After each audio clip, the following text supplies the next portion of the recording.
So today I'm making torpedo bread. First, you take a half cup of flour. It's okay if it's not perfect. Then you dump it into a mixing bowl. And then add a little bit of water. But we're going to want more flour just because you're going to need a lot of flour to make torpedo bread.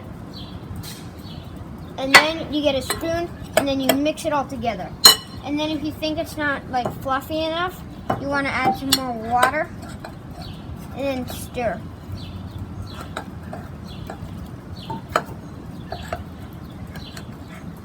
And you gotta stir for 10 minutes.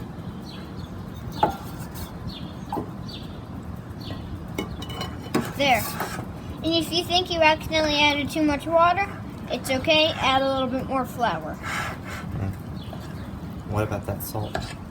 And then, after you mix it for a little bit, we're gonna wanna add salt.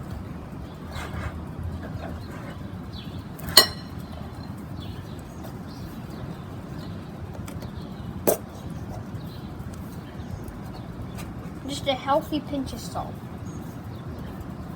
Doesn't have to be a pinch, it could be a couple shakes or something. And then keep stirring.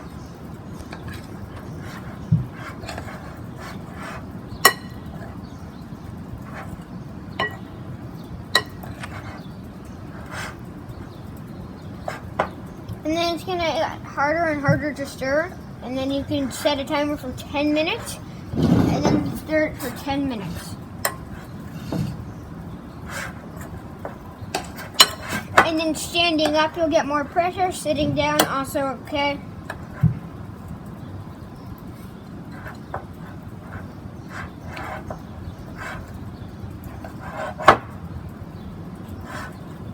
And if you want to make more dough, add more flour before you add more water.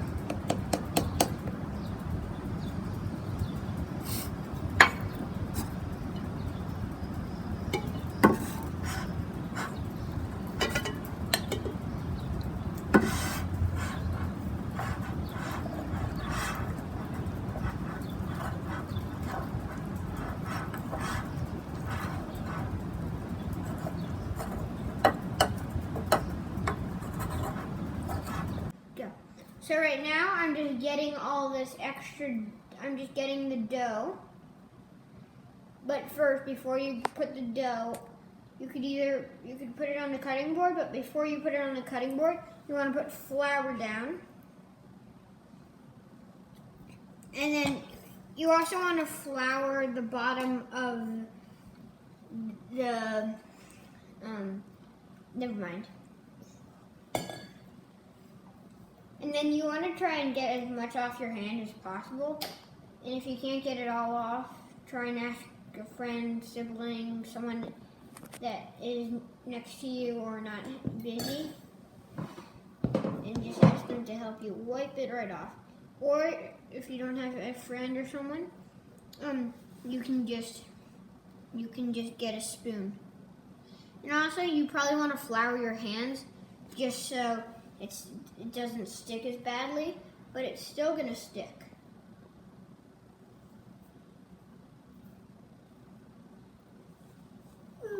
Yummy! Yummy! Yummy! Well, flour, Tata. Well, flour,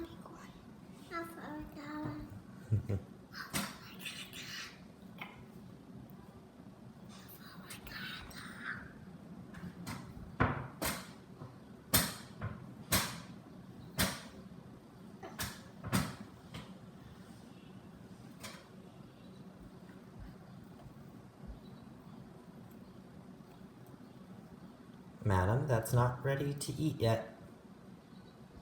Put it back. Not ready to eat yet. We still have to fry it. I don't think you'll like it very much in its current form.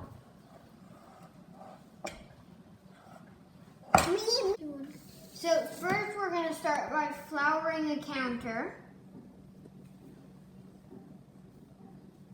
I'm going to flour it good.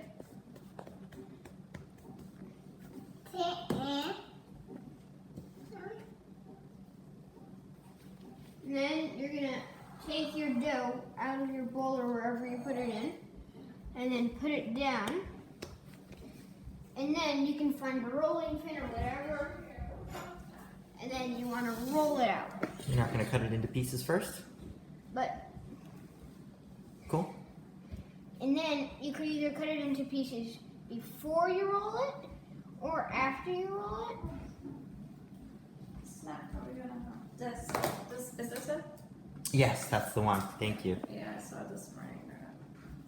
Yeah, perfect. And then you also want to flour your rolling pin, just so you don't get too much flour on your roll, so it doesn't stick.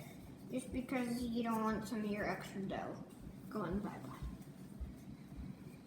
And then you roll it and roll it and roll it. And you want to make sure when you roll it that both sides don't stick. Stick. If they stick, that's okay. It's not the best. You want to try and make sure they don't stick.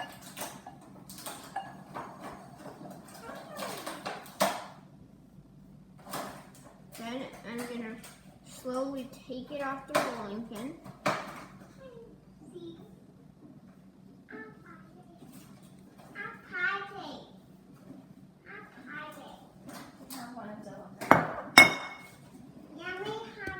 And you kind of want to pat it down with your hand a little bit, with your palms, just so it doesn't have fingerprints.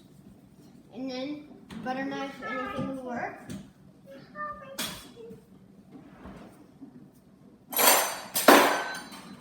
And you cut it into whatever kind of shape you want. You can use special things.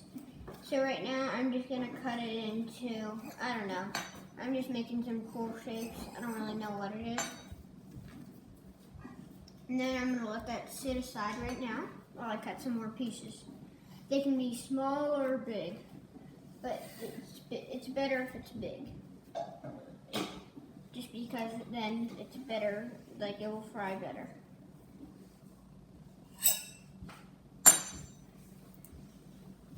Connor, Young May had asked if maybe we want to save a little bit on the side to make noodles with later. She might show us how. Okay.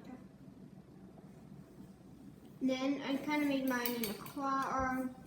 You can make whatever shape you want again. And then I'm gonna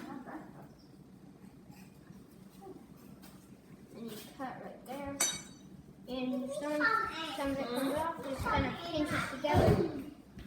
Flatten it back down. I'm giving you You're making dough for Play-Doh? Making the Play-Doh right now? And then We're recording. you roll it out, and then you and then that's my shape. And then you and then I'm gonna cut it diagonally. And then I'm gonna pat it back together just for fun, in a different way.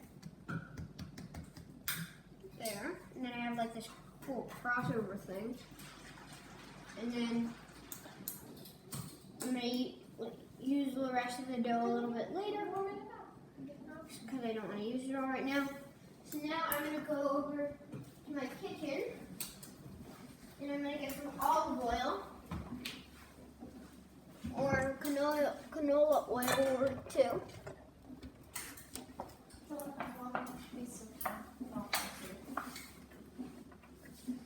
Then you bring them over one by one. First the olive oil, the bottom of the pot. Just a little tiny bit. Just Perfect. a little bit. You don't need a whole lot, but it's going to taste better if you put a little more. And put the heat on medium.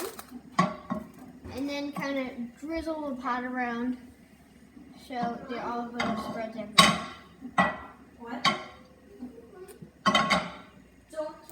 Maybe you could get a grown-up to lay the dough in for you. And then if you're a kid, please, and then ask a grown-up to help. And then also, even if you're a grown-up, turn the heat to low when you put it in so it doesn't splatter too much.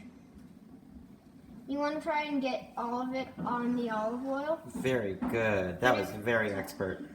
But if you can't get it all on the olive oil, that's okay. Just try your best.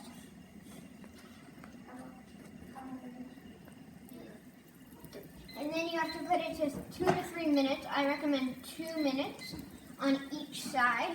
So then we just wait for that to sizzle, but you want to pay close attention. When the bubbles start getting a little bigger, that means it's ready. And you want to keep your heat on a little, like on medium. And then we wait. So now, whatever you're comfortable with, get a spatula, get ready to flip it over. Remember, turn your heat on low before you do this. If you're more comfortable with it off is okay too.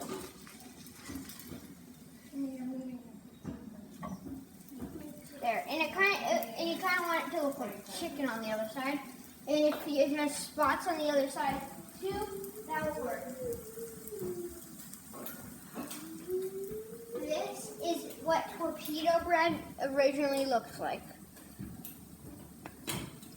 And it has, one side will be a little oilier than the other. That's kind of what you want. Now I'm going to set a timer for 1 minute on the other side. Now I'm going to turn the heat up a little again.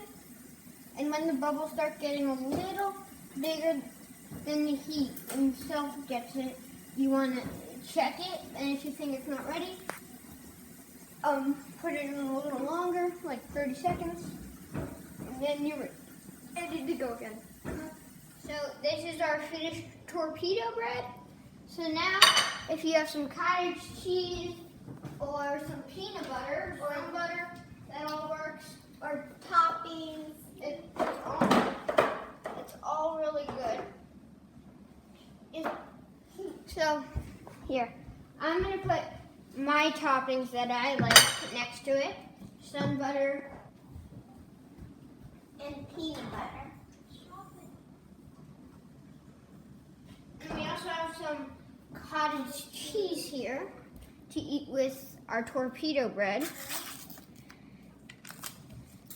And it does not taste good if you put cottage cheese and peanut butter, but if you put both peanut butters and some butter and stuff, that tastes good too.